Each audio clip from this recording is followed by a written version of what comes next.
Top of the day to you, boys and girls. We're at the bench in the shop for another little talk session. The topic of discussion today is going to revolve around the concept of what I term ghosting. I've heard of it referred to as gray line syndrome, gray lining. I think everybody's talking about the same phenomenon. We'll take a quick look at that. I know the lighting isn't the greatest in my shop for what we're viewing here today, and I apologize.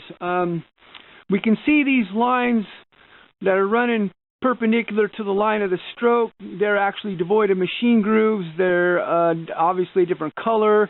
They're smooth as silk. You'd expect wear to be going this way on a piston, considering that the piston starts out at the bottom, goes to the top, and comes back to the bottom. That's one revolution on the crank. Considering how many times that's happening and how fast that's actually happening, when the engine's turning 13,000 RPMs, let's say, you'd just conceptually think that the wear would be going with the line of the stroke. It is going opposite, which is an interesting concept. I've never heard anybody with an engineering degree or from an engineering background say that this is actually what's causing it. And so we're kind of going to look at some things that I've noticed in some different cylinders. Now, I got to throw the disclaimers out right off the bat. My teleprompter is broken. I'm trying to pull a whole bunch of information out of my pea-sized cranium. Please excuse me if I stammer and or slur my speech through this process. This video is going to be a narrative. We're going to talk about a lot of information.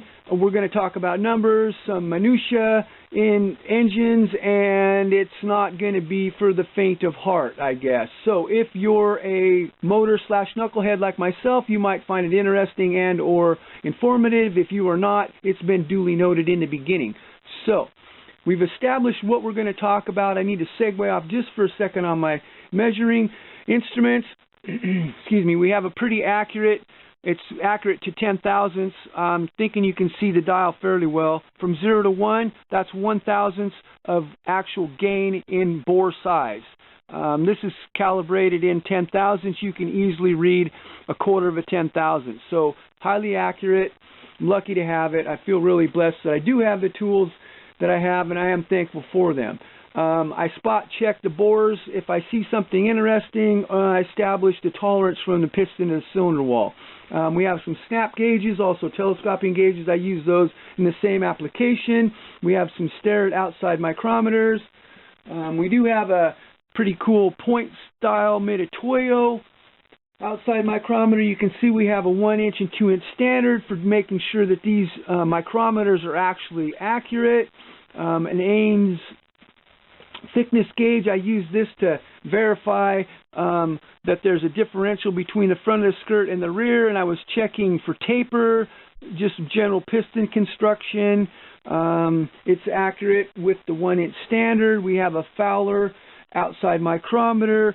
It's digital, accurate to 10,000, small contact patch. I was using that on the piston skirt to just basically check the areas that are free of machine grooves versus the areas right next to them that still have the machine grooves, and see what we're getting for differences in thicknesses. So it's kind of rudimentary that way. You'd have to set this up in a jig and use a different situation or different setup to actually accurately check this. I was assuming that it's relatively consistent inside the skirt in a relatively short amount of distance. So we know that our tools are accurate. That equals, if we have faulty numbers, it's the Joker operating the tools, right? Well, let's just set that as the, we'll throw that out there right in the beginning. That's the baseline. The ghosting concept, I've heard it referred to the gray lining syndrome, which that makes sense if you see this right here. Why these lines are the way they are is an interesting concept. I've heard one person say that this area is expanding at a different rate than the area right next to it. Excuse me. That would indicate to me that we're talking about a time factor if we're talking about rate.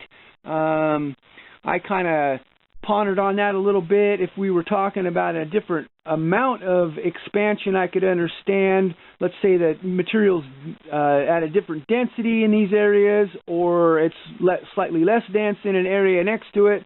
We're getting different amounts of expansion. Considering the heat's at the top, it's going to radiate through. Now, in this particular piston, however, we're looking at a different shape than a normal piston. We have reliefs in the back, fresh air is coming in, there is a cooling effect that's happening. It could be a rate issue. I can't throw that out necessarily. It just seems more logical it'd be an amount situation, which means that's a manufacturing situation. And I don't know if I would say that there's an issue with manufacturing. As you can see, I'm holding this piston in my hand. If this was in the factory going down the quality control line, I'm not sure if they're using infrared to check these pistons necessarily. I don't know what method they're using, but if you were to hold this piston in your hand, set it back on the line for that amount of time, this piston is now too big and it would get kicked out because of quality control issues being too large. Their tolerances at the factory are within 2 microns, so it doesn't take much for a piston to get kicked off the line. So we'll get back on the ghosting concept. I've heard that it's because the spring-mounted saws don't let the vibration come through the operator's hands. I've been hearing that it's because there's a different rate of expansion. There's a different amount of expansion. I've talked to somebody who I think is pretty high up in the food chain at Still, asking some pretty specific questions about the piston, what they're finding out, vibration, hard mount versus spring mount. The only thing I got response-wise was, and this is a quote because I asked, the material used to make the pistons in these new stratified charge engines is of equal quality to the material used to make the pistons in, say, the 660, 460. None of those ever had any ghosting issue.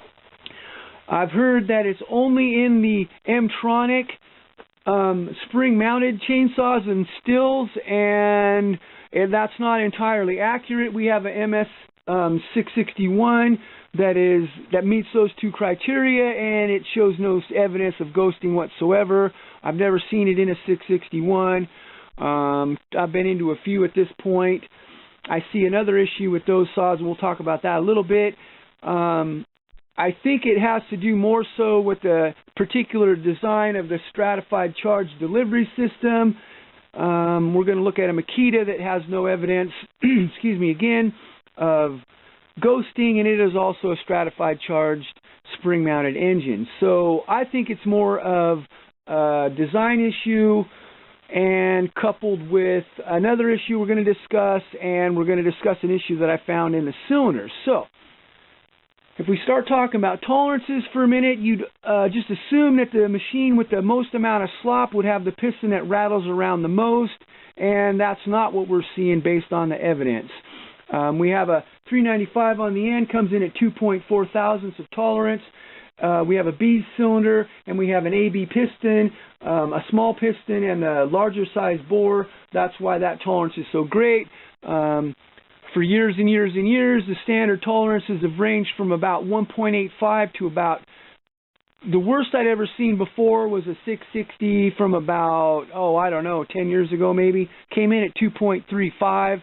Generally, they're ranging around 2 thousandths of clearance between the skirt and the bore, measured at the bottom of the skirt, since the piston is actually tapered quite a bit. Okay, now, if we look at the 6100 Makita, it's pristine in the bore. There's no evidence of anything being haywire. I didn't notice anything funky with the bore gauge. No real issues whatsoever. Excuse me again. If we look at the piston, it's a little bit different design.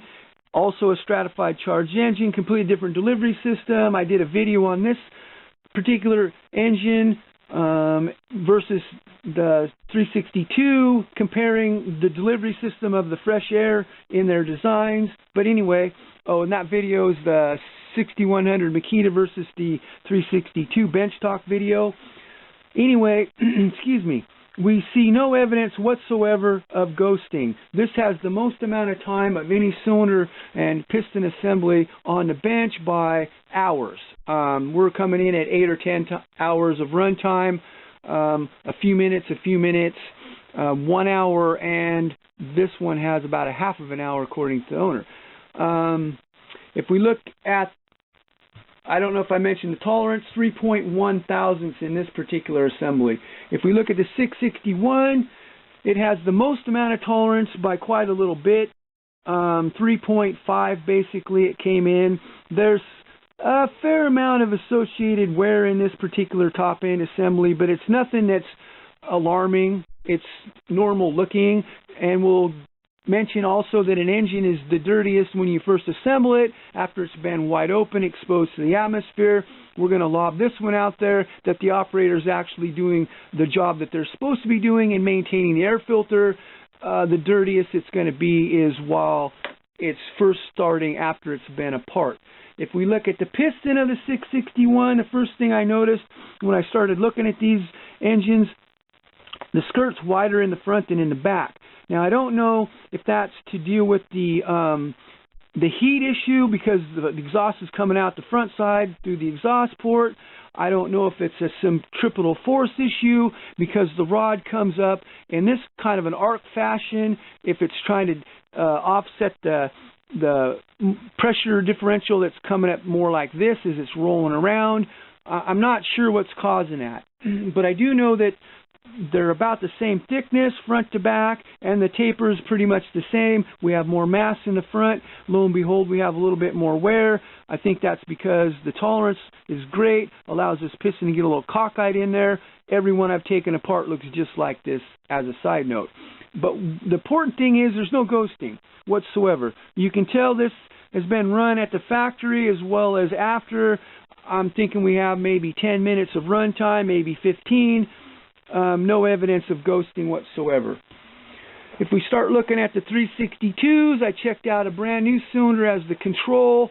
Tolerance, the whole process, 2.9. This one came in at about 2.92. This one came in at 3.0.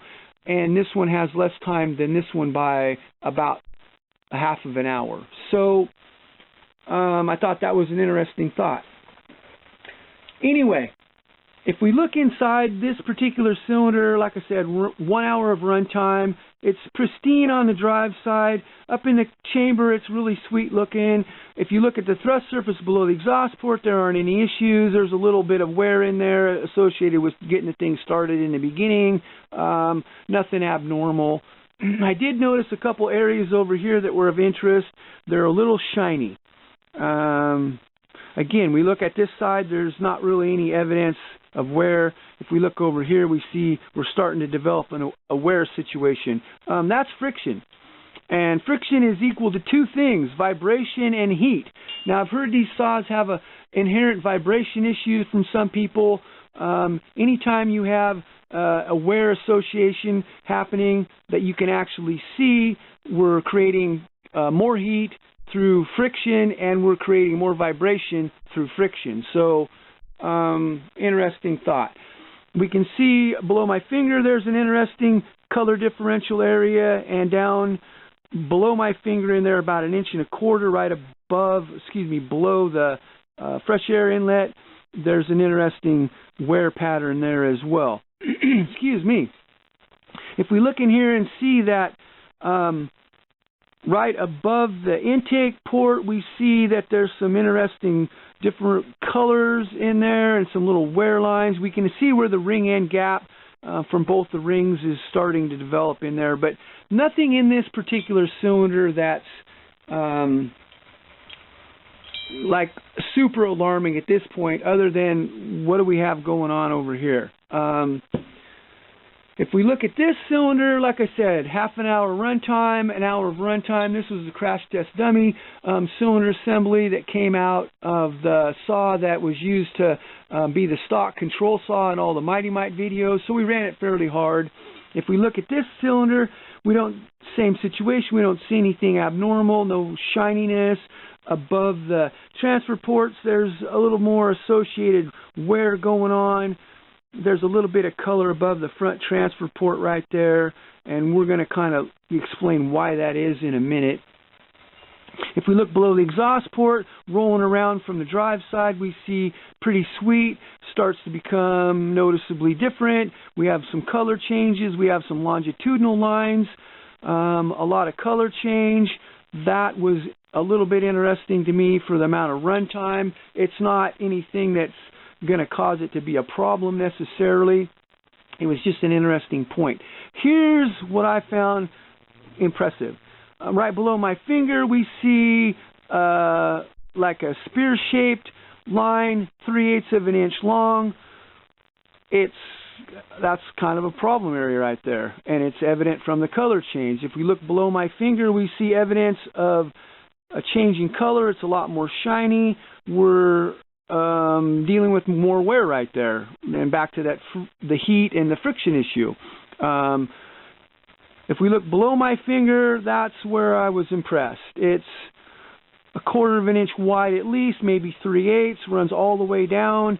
There's intermittent different colored spots in the actual area where it's shiny, and then it's actually inside of the shiny, it's dull. Longitudinal lines, I found that to be pretty fascinating. So the question becomes, what's actually going on there? And we'll look at that in a minute. But anyway, down inside there, if you can see those, there's 6 patches in there, and they're actual patches, rectangular and square shaped. One of them is actually triangular shaped, right above the intake port, where the cylinder wall is actually different color with some streaking in there.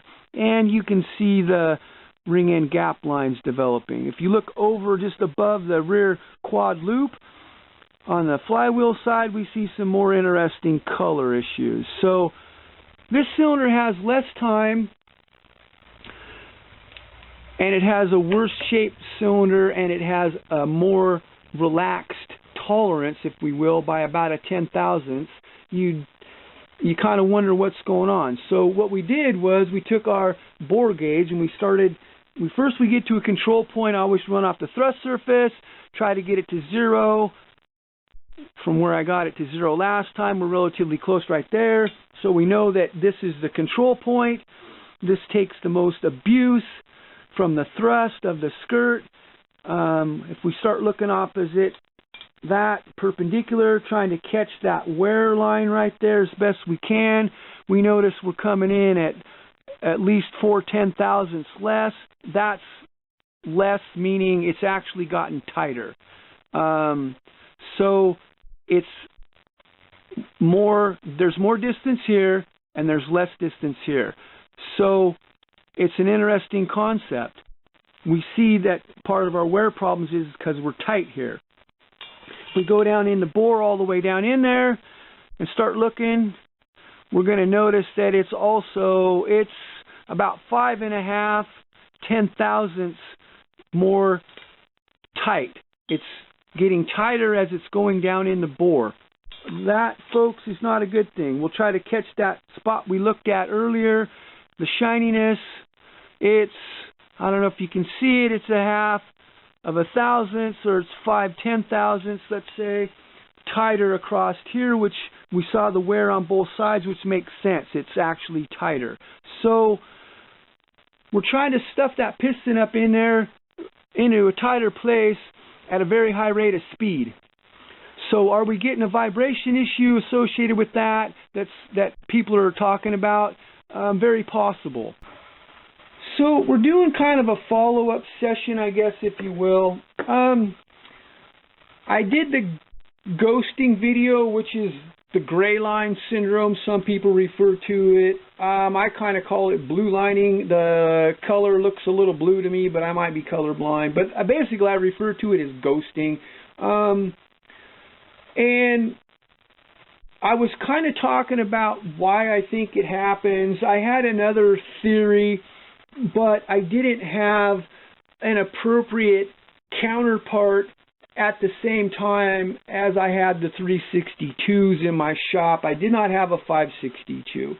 So finally got to a place where the two overlap in time, and I've got them both torn down, so I thought I might revisit that concept a little bit. I made the assertion technically that a lot of it was coming from the raw air situation. I think there is that aspect, and then I want to expound on the other aspect, but I needed to kind of wait.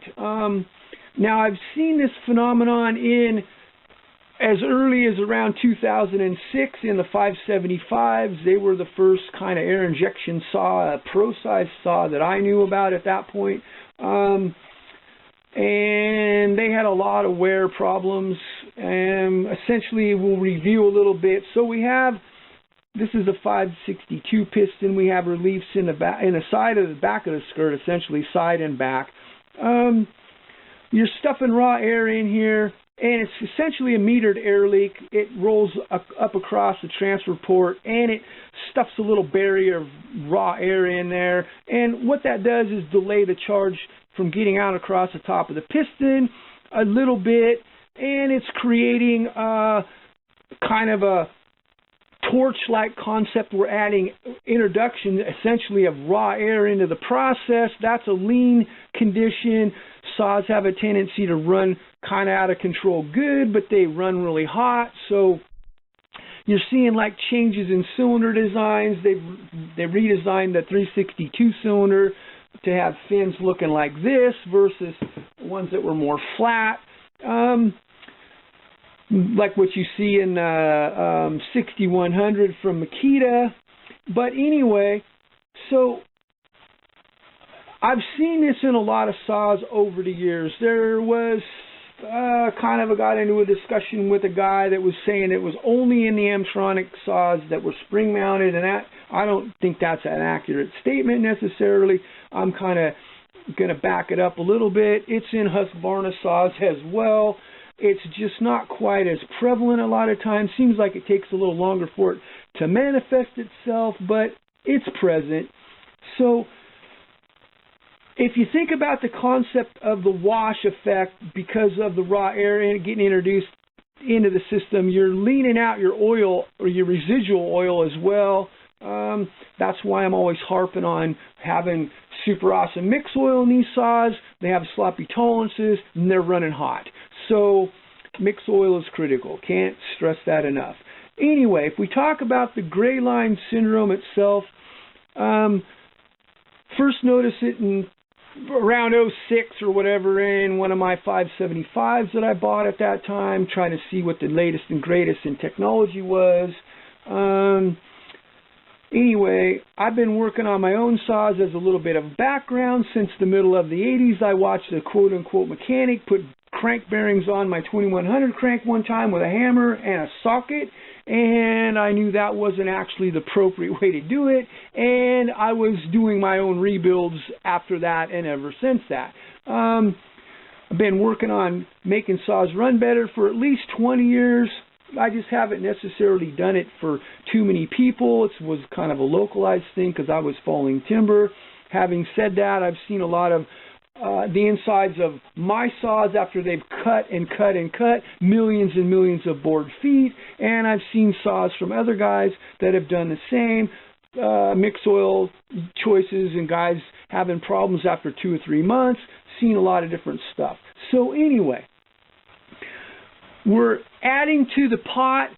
In the main part of the video, we're talking about the wash effect, and we're going to talk about the rest of it that I was wanting to get into, but I kind of needed the appropriate stars, which we have at the moment. So if we look at, maybe 3/4 of a tank, according to the owner. Standard 562 piston. And you can hopefully see right here, it's very faint.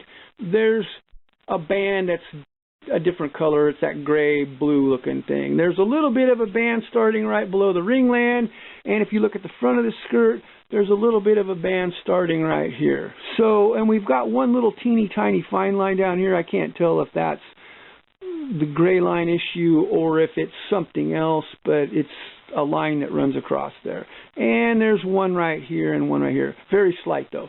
So maybe 3/4 of a tank and pretty slight. if we look at the 362, this saw was run at the factory only, and I ran it for maybe just a few minutes, making sure that there weren't any issues that I could hear. So I'm thinking that you can see all of the wear going on the back. It's impressive for such a short period of time. So, and it's down at the bottom and all the way to the top. If we look at the front, we can see that it's everywhere as well. So there's an inherent issue in some of the still saws. The 661, like I said, doesn't have it. It's M-tronic. It's spring-mounted. I think it has to do more with the design of the air injection saws than it does having to do with just the spring-mounted concept and the M-tronic situation.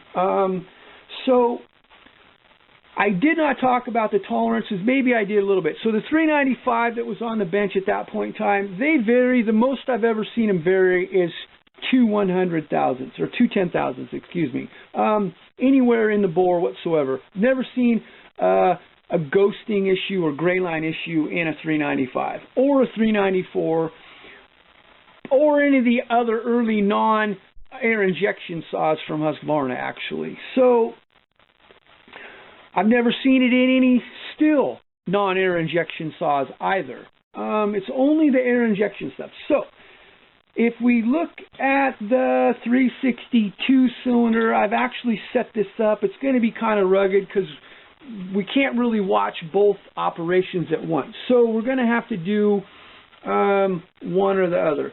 So what we get in a 362 cylinder is we get an offset in the bore. So it's not cylindrical in there. And I think in conjunction with the raw air that's washing down the residual unburned oil, which is the lubricating oil for the process, and we have a cylinder that's out around a little bit, but it's not perfectly out around, it's kind of offset out around. I think that's making the piston want to vibrate in there as it's going up and down. It's actually making it quiver a little bit, and so you're getting funny wear on the piston. And you have like all those ports in there. That's not helping the process either. So if we look across the back with the bore gauge, which maybe we should review a little bit. So this is a Mitutoyo. It's accurate. The 4 to 5 is a 1,000th of movement in diameter change. So each one of those little hash marks is a 10,000th. So you can see half of a 10,000th pretty easy with this gauge. So it's relatively accurate, I guess. So I'm really blessed to have this thing, actually. And I'm checking out tolerances a lot. And sometimes we're having to fit pistons differently than what they come out of the box because the tolerance is not very good.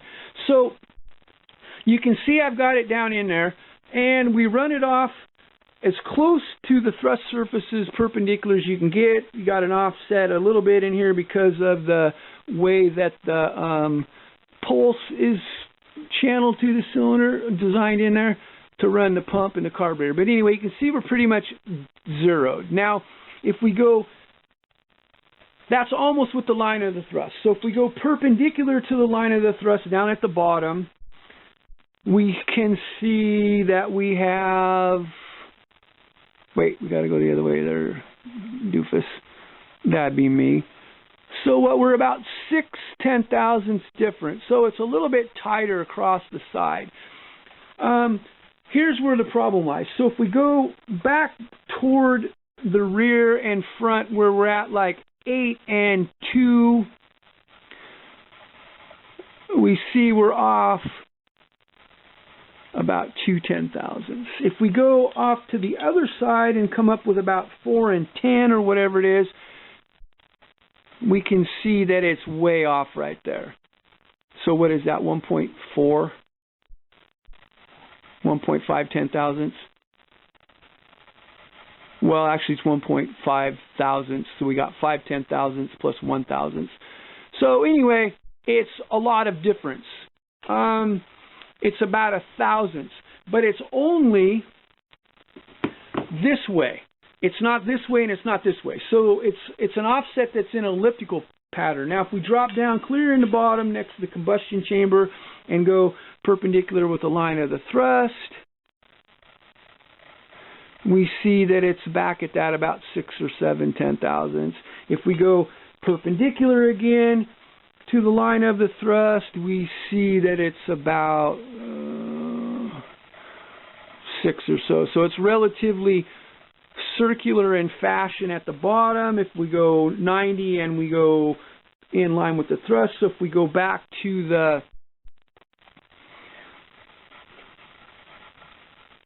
eight and 2 concept, we see it's only about 5. If we go over to the 4 and 10, we see that it's about 5. So we have some variances in there, and that's not helping the process. If we come back up a little bit, and we're about 4 and 10, we're about 3.5 or so. And if we go back to that 8 and 2 number, we're back at about 3 or 4. So it's relatively consistent in the still cylinder, except down at the bottom off to that side. Like the wear thing we were talking about, the wear thing is off to the side and over toward the back on the 8 and 10 situation, like right here in line. So let's have a quick little change out to our operation here and check out the 562. And because they're different bore size, you have to get a different shim and recalibrate. And so we're gonna, and like I said, we're dead nut center with the pulse effect, so we're gonna have to go off to the side. I usually swing out over off to the left, but we'll zero the gauge again. And I try to do it as close to the bottom as I can, which that affects things a little bit.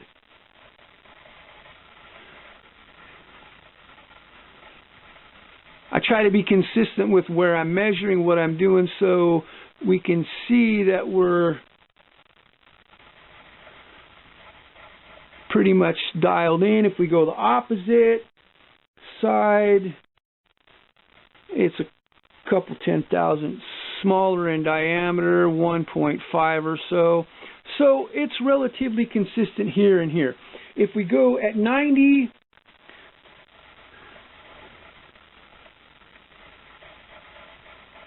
we see that it's just a couple 10,000ths off. If we go at the 8 and 2 again at the bottom,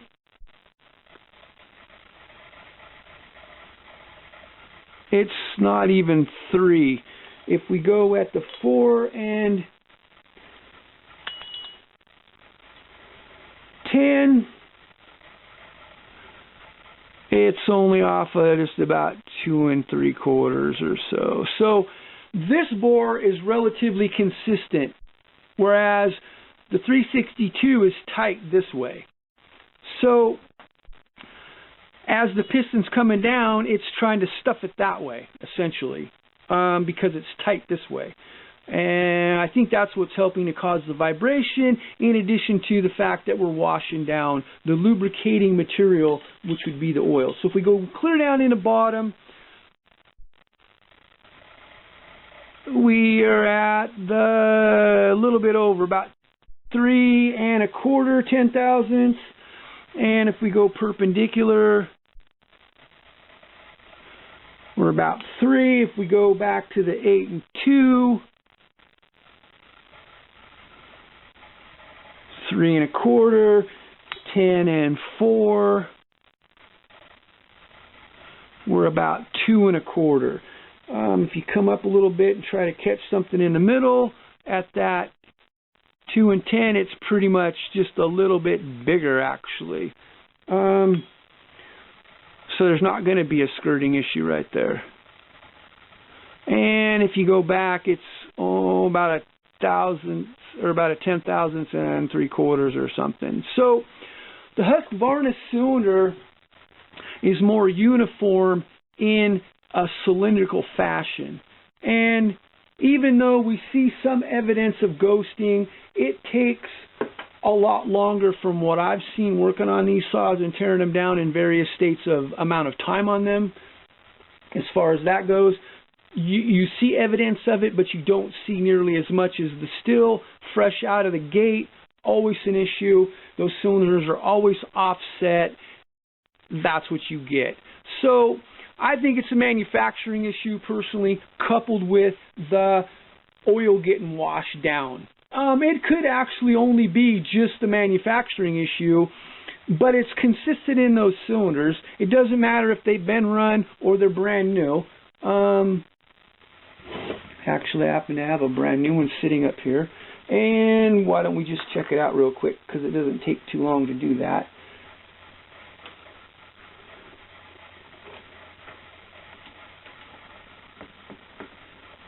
Just for kicks, we've got nothing else to do, spend our time doing this. So, brand new cylinder, and it's the new design.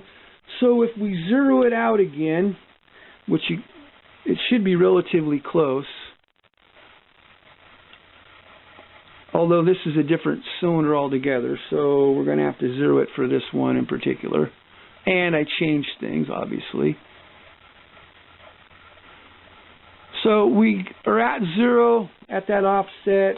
Check it out there, and down at the bottom, it's a little bit bigger right there. So let's go down in the bottom. We'll check it in the bottom just for kicks, in line with the thrust surface. What do we see? It's way small in this particular cylinder. It's never been run. 0.003 difference between the top and the bottom. We're going to check the bottom again just to verify. And it's pretty consistent, perpendicular to the line of the thrust. 0.003. So let's check down at the bottom, perpendicular to the line of the thrust, and it's definitely way bigger.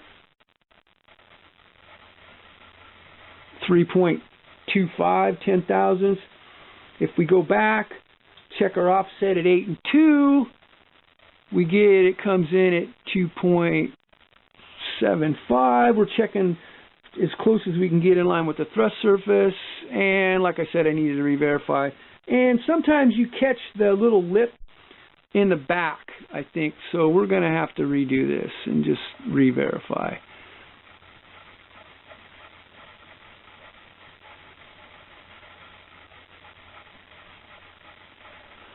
So we zeroed it out again.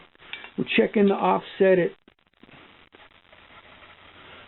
So now we're down to about 7/10,000ths offset, perpendicular versus inline. We'll check it about 8 and 10 and 4. I mean, excuse me, we're about 1.15 or so. We check at that 8 and 2 number. We're just a fuzz bigger. So, and we're going to re-verify that I didn't mess up with my gauge just to make sure we're relatively close to zeroing again in line with the thrust surface position. So we're almost dead nuts on there. Okay, so that's why it's always good to verify when you have some kind of a number that's just out of control haywire. So we saw a brand new cylinder, it's never been run, this one, and we checked,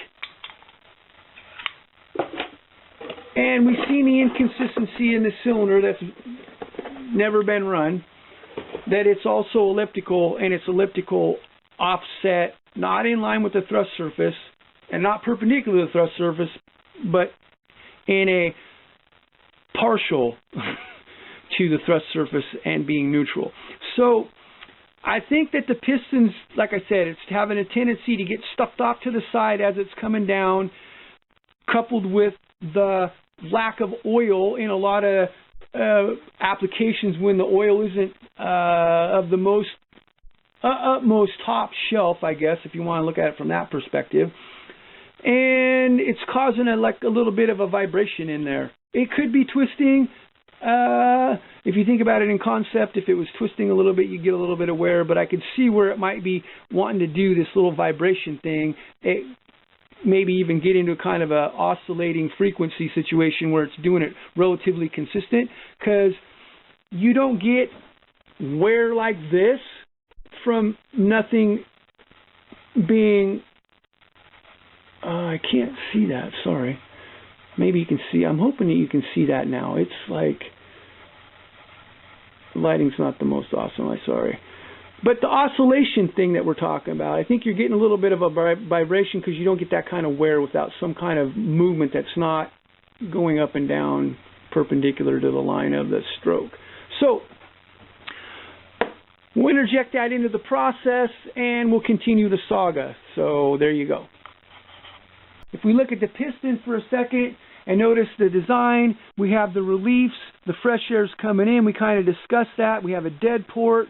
This is the piston from the 1 hour runtime, crash test dummy, if you will, cylinder assembly. This is the half-hour runtime. I'm using a different mix oil, and I'm able to control the needles for the fuel ratios in this particular carburetor because it's an early MS362.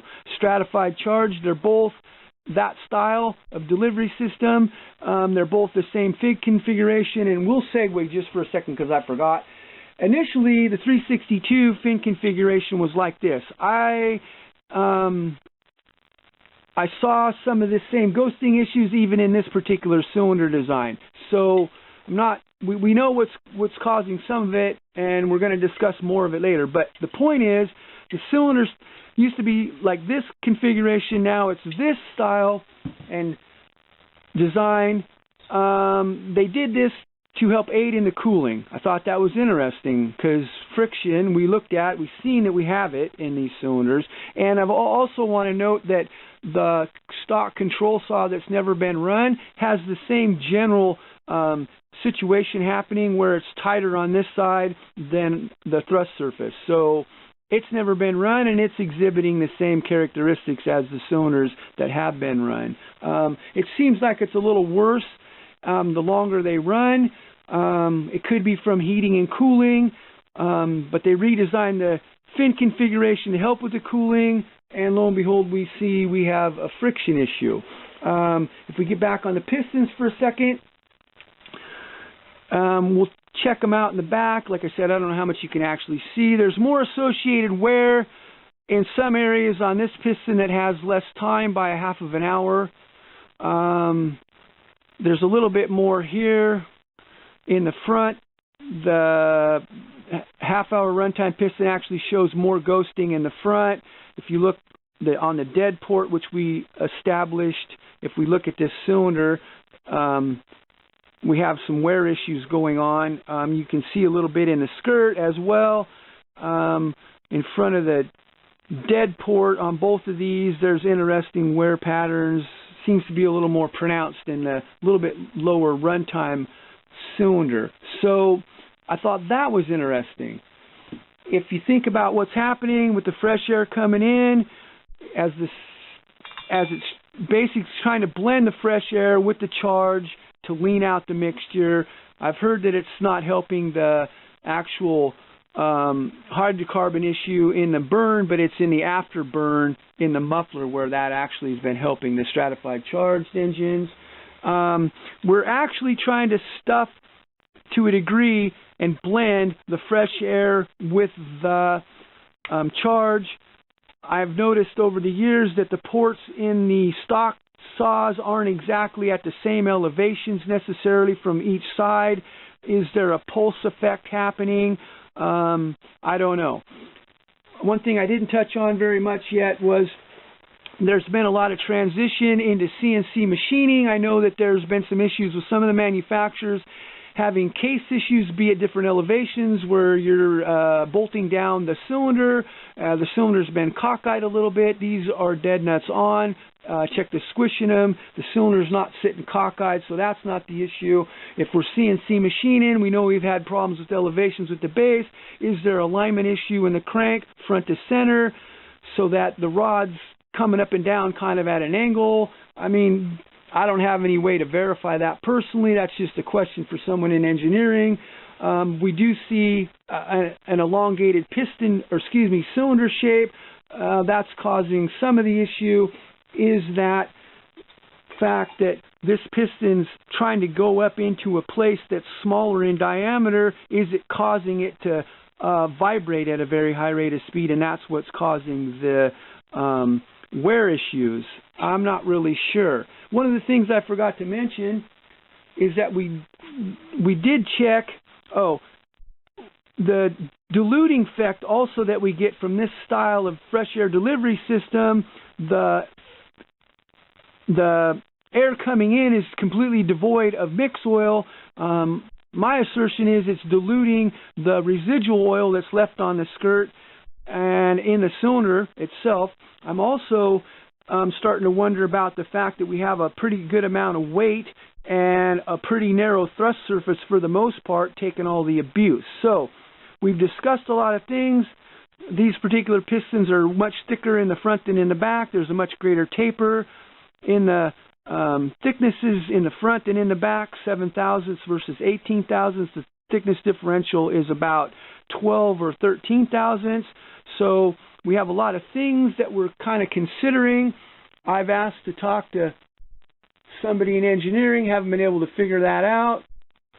I know that the material that they use to make these pistons is a an aluminum silica. Not supposed to be any issues with the manufacturing. So we're kind of running out of time. Thanks for watching this session. Hopefully you have a good day and have a blessed day wherever you might be on God's green earth.